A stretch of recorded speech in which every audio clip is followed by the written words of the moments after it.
Hello, I'm John Mamias, executive producer at CD Projekt Red in Warsaw, and today this is our first dev diary for The Witcher 2 Assassins of Kings on Xbox 360. We'll be talking a lot about the new features that are going into the game, and I'll explain a little bit about the fact that the 360 is actually an adaptation from the PC title and not a simple port. What we mean by adaptation is to effectively rebuild the game so that it feels native to the console. We've rewritten the renderer and created a new rendering pipeline so that we can achieve much better performance with the same fidelity as in the PC version. We're also implementing a new intelligent camera system, new controls, a new targeting system, and a more console-friendly user interface. We're also adding significant new content and other features.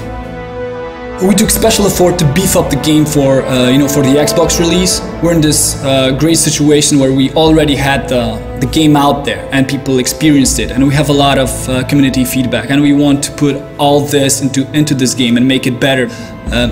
Especially it's very complex story. We want everyone to understand it.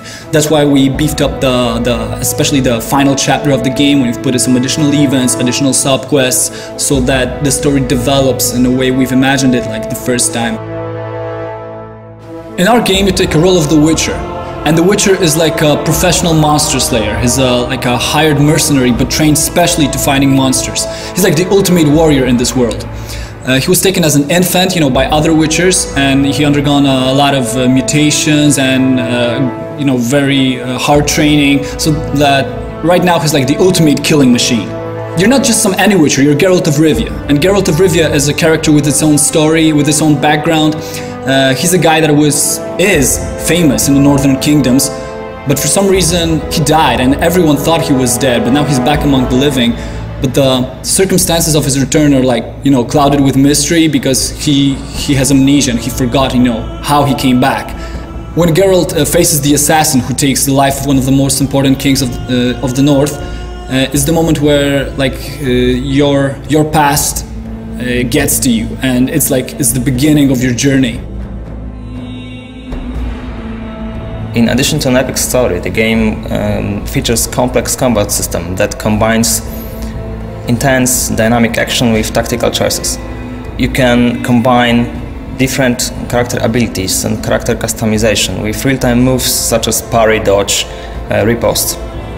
You can also choose from a variety of tactical options. You can use alchemy, traps and bait, you can throw bombs at your opponents, you can use different ranged weapons, you can use magical signs or magic. You can also sneak and deal non-lethal blows, non-lethal attacks to your foes.